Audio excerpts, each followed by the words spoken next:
Senator Collins. Thank you, Mr. Chairman.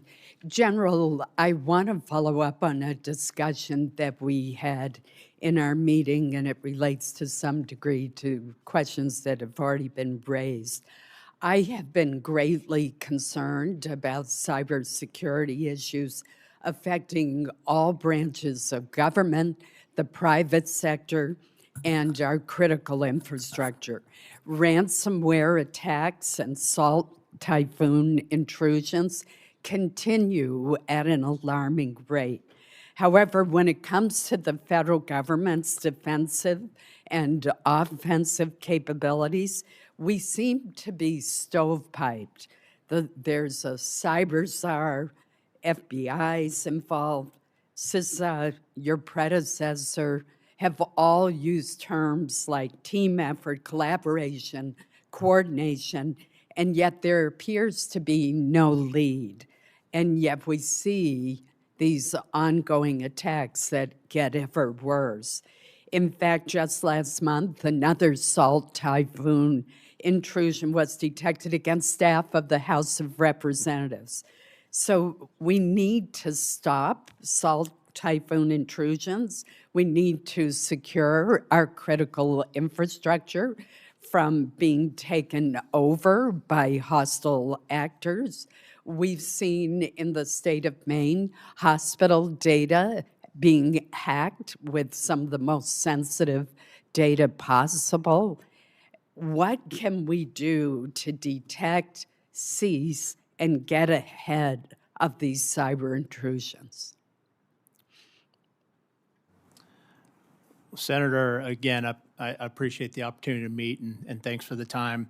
On this particular topic, first and foremost, it's aggressive vigilance. We have to understand what the threats are, where they emanate from, and then what are the options of capabilities that can be applied. And then to your point about the various entities across the government that have responsibility for this, my experience says continuous collaboration, coordination, unity of effort is what makes us most effective in that. And if confirmed for this role, I would pledge to be a part of that. Do you see yourself as the lead in trying to combat this ever-increasing threat? Well, Senator, I see us as a lead from the department and from the military aspect, certainly on the cyber capability piece of this question. I don't know that we've been designated the lead for this effort. I think that's part of the problem, that we do need a designated lead. Let me switch to another issue.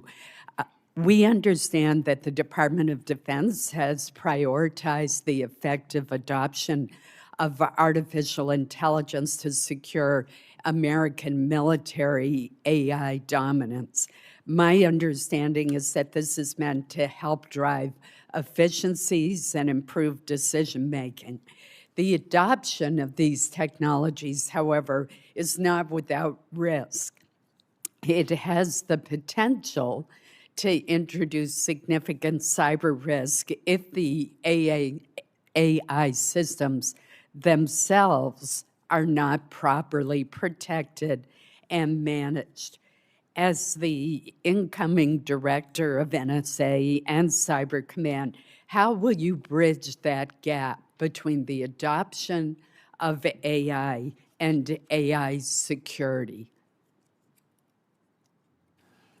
Well, Senator, I think that's a critically important topic, and with any new technology, there's always risk, but what I see in this particular technology is an imperative that we adopt it, apply it, understand it, and to your point, how do you secure it? I know there's efforts going on right now within NSA around AI security that extends through collaboration and intel-driven recommendations to commercial partners, and certainly we have to make sure that we protect that.